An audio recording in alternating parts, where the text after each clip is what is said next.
sommes à la place des Nations où des invités d'honneur arrivent, les premiers ministres des provinces du Canada, les commissaires des territoires du Nord-Ouest et du Yukon ont déjà pris place sur l'estrade d'honneur.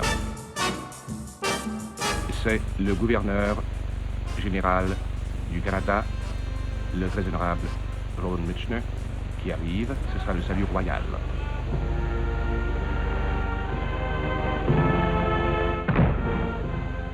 Et maintenant, le commissaire général de l'exposition universelle et internationale de 1967, l'ambassadeur Pierre Dupuis. Mesdames, Messieurs, nous avons lieu de nous réjouir que tant de nations, particulièrement les plus jeunes, aient consenti, malgré les sacrifices que cela comportait, à s'associer à cette grande entreprise.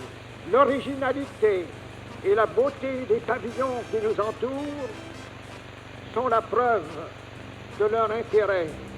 Ils sont devenus des amis et nous en sommes très heureux. Nous avons le plaisir de vous présenter son honneur, le maire de Montréal, M. Jean Drapeau. Excellence, le très honorable gouverneur général du Canada, invité d'honneur, mesdames, messieurs, est-il un Montréalais qui puisse oublier qu'il y a moins de 3 ans, la terre sur laquelle nous sommes présentement rassemblés n'était pas encore entièrement sortie des eaux du Saint-Laurent? Je dois en ce moment souligner la détermination absolue de chacun de mes concitoyens d'apporter l'effort de compréhension et de collaboration nécessaire au succès de cette œuvre.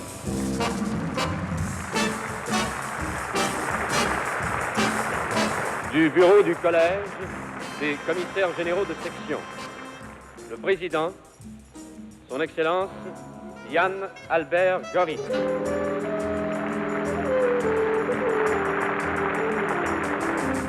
Monsieur le commissaire général, je tiens à vous remercier d'avoir accueilli vos invités dans un cadre aussi impressionnant.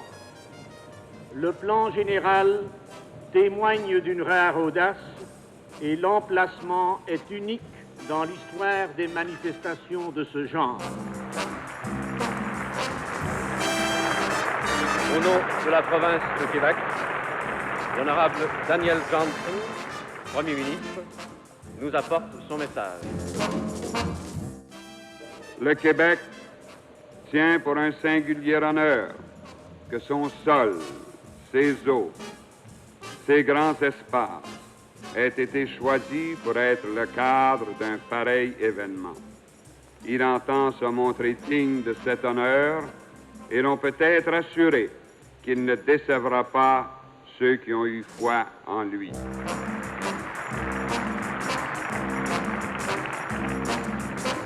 C'est avec fierté qu'aujourd'hui, le Canada reçoit le monde. Le Premier ministre du Canada, le très honorable Lester B. Pearson, en cette occasion, se fait le porte-parole de notre nation.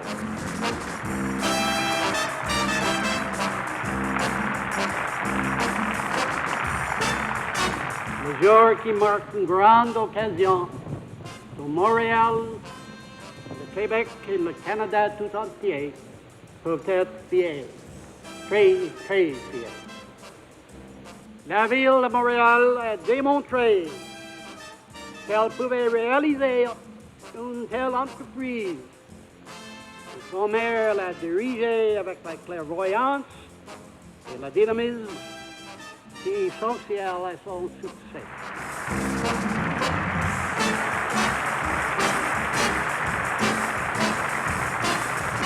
Ce sont maintenant les trompettes du couronnement de l'aviation royale du Canada.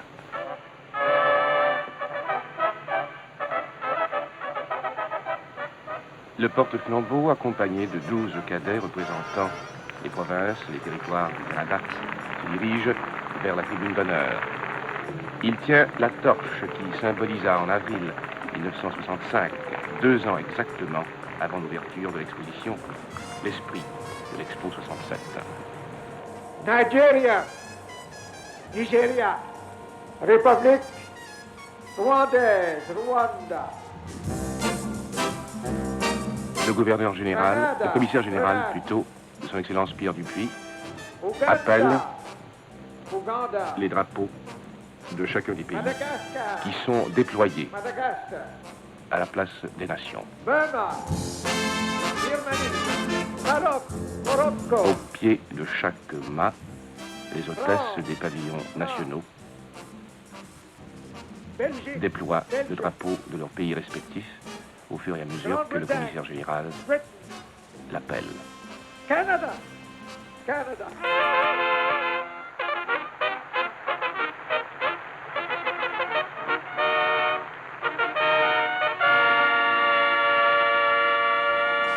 Le porte-flambeau vient de monter à son tour sur la plateforme et il remet la torche à M. Dupuis, qui la passe à M. Jean Drapeau, qui à son tour la remet à M. Daniel Johnson, puis la torche passe à M. Pearson qui allume le flambeau. Et voilà la flamme qui brûlera pendant toute la durée de l'exposition universelle et internationale. J'ai l'honneur, en nom de tout Canadien, d'inaugurer officiellement l'exposition universelle et internationale de 1967. I have the honor, in the name of all Canadians, to inaugurate officially the 1967 Universal and International Exhibition. Mesdames, Messieurs, God Save the Queen et au Canada.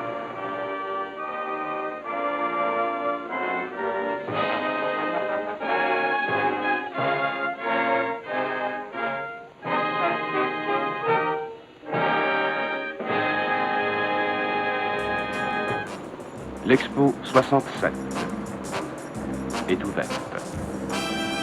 Et sur l'estrade d'honneur, le Premier ministre de la province de Québec, le Premier ministre du Canada, le commissaire général, le maire de Montréal,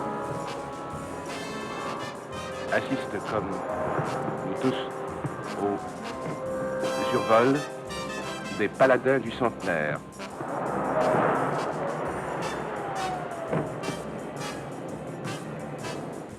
Dans le port, les sirènes des bateaux, les bateaux-pompes, les cloches de toutes les églises de Montréal, la salve, le canon.